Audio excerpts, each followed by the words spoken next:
शान्तकारं भुजगशयनं पद्मनाभं सुरेशं विश्वाधारं गगनसदृशं मेघवर्णं शुभांगं लक्ष्मीकान्तं कमलनयनं योगिविरजानगम्यं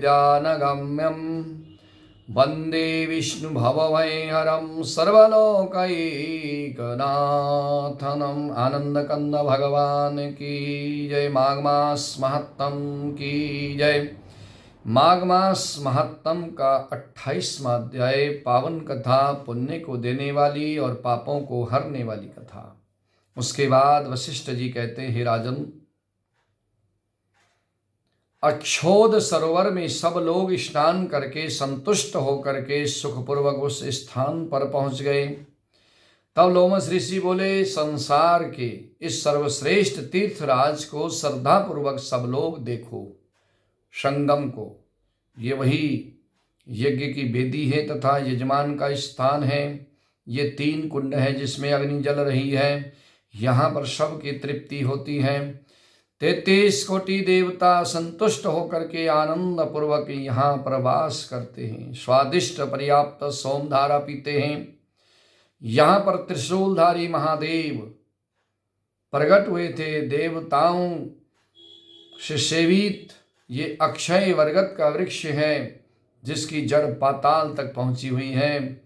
महाप्रलय के समान जब सब जलमग्न होगा उस समय जनार्दन भगवान इसी वृक्ष पर योग की निद्रा ले रहे थे। महादेव की अति प्रिय भगवती भागीरथी, जिसका सेवन सिद्ध लोग सिद्धि तथा मुक्ति प्राप्ति के लिए करते हैं, यहीं पर भ्रमण करती हुई बह रही थी। इसका जल पीकर मनुष्य मुक्ति को प्राप्त होते हैं। हे मुनि, गंगा यमुना का संगम बड़े पुण्य से प्राप्त होता है। गंगा यमुना के संगम में मनुष्य जो स्नान करता है वे जन्म मृत्यु से छूट करके मुक्ति को प्राप्त होता है, उसको ज्ञान प्राप्त हो जाता है। अन्य जीव धारी प्रयाग में स्नान करके बिना ज्ञान से भी मुक्ति को प्राप्त हो जाते हैं। ब्रह्मा जी ने यहीं पर महायज्ञ करके सृष्टि रचने की समर्थता प्राप्त की थी। भगवान नारायण ने इसी त्रिवेणी में स्नान करके उसके पुण्य से समुद्र मंथन में लक्ष्मी को प्राप्त किया था। त्रिशूलधारी महादेव जी ने त्रिपुर दैत्य का संहार यहीं पर किया था। प्राचीन काल में इंद्र के शाप व स्वर्ग से निकाली गई उर्वशी को यहीं पर स्नान करने से शीघ्र ही दोबारा स्वर्ग की प्राप्ति हुई थी। नहुस कुल के राजा ययाति ने वंशधर पुत्र को प्राप्त किया था। हे द्विजश्रेष्ठ, प्रयाग के पुण्य संगम में स्नान करने से पुत्र चाहने वाले को श्रद्धा पूर्व स्नान करना चाहिए तो पुत्र की प्राप्ति होती है। और प्राचीन काल में इंद्र ने यहीं पर स्नान करके अपनी माया से कुबेर के धन को प्राप्त किया था। नर और नारायण ने यहाँ पर हजारों वर्ष निराहार रहकर उत्तम धर्म किया तथा शिव की आराधना में तत्पर होकर के कश्यप ऋषि ने यहीं पर तप किया था। इसी तीर्थ में तप करके भारद्वाज, कश्यप आदि 7 ऋषियों ने सप्त ऋषि होने की पदवी प्राप्त की थी। हे ब्राह्मण, प्राचीन काल में इसी क्षेत्र में आत्मतत्व ज्ञानी शनक आदि ऋषियों ने योग सिद्धि पाई थी। गंगा यमुना के संगम में स्नान करने से सब प्रकार के पापों से मनुष्य छूट जाता है। मुक्ति को चाहने वाले पुत्र तथा कन्या सब हमारे कहे अनुसार इस गंगा यमुना के संगम में स्नान करो। त्रिवेणी के जल में स्नान करने से तुम्हारे पहले के वे सभी पाप नष्ट हो जाएंगे तथा इसके महाफल से संपूर्ण वैभव प्राप्त होगा तथा इसके महाफल से सभी पाप दूर हो जाएंगे।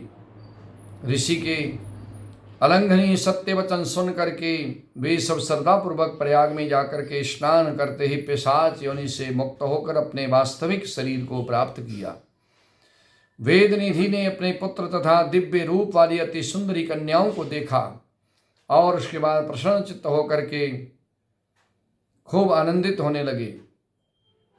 लोमस ऋषि से कहने लगे कि हे महर्षि, आपके अनुग्रह से ही ये सब पाप से मुक्त हुए हैं। आपने कृपा की तभी ये संभव हुआ है।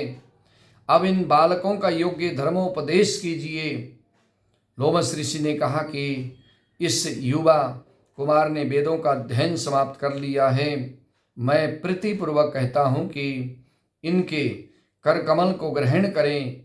लोमस ऋषि तथा अपने पिता की आज्ञा से उस ब्रह्मचारी ने वेद मंत्रों तथा ऋषियों के मंगलाचारण पूर्वक धार्मिक विधि के अनुसार उन 5 कन्याओं का पाणी ग्रहण विवाह किया, पाणी ग्रहण उनके साथ किया। और इस तरह से उन कन्याओं के मनोरथ पूर्ण होने से वे अत्यंत प्रसन्न हुई। सभी की जो इच्छा थी उसी ब्राह्मण पुत्र के साथ वरने का विवाह करने का वो पूरी हुई। उसके पश्चात लोमस ऋषि अत्यंत संतुष्ट हुए, कहने लगे।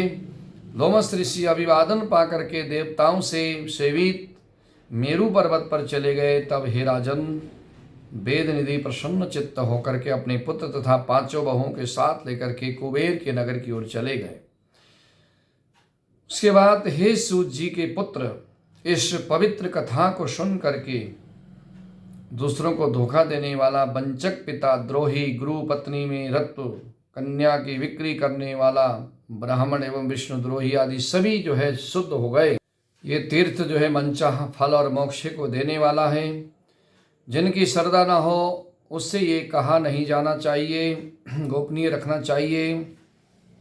इस कथा को जो है श्रद्धा भाव से पढ़ना, श्रद्धा भाव से सुनना चाहिए। जो कोई इस दिव्य माघ महात्म को सुनता है, इसका पाठ करता है, सभी उसके मनोरथ पूर्ण होते हैं, श्लोक में सुख भोगता है और उसके बाद वे जो है दिव्य धाम को प्राप्त होता है।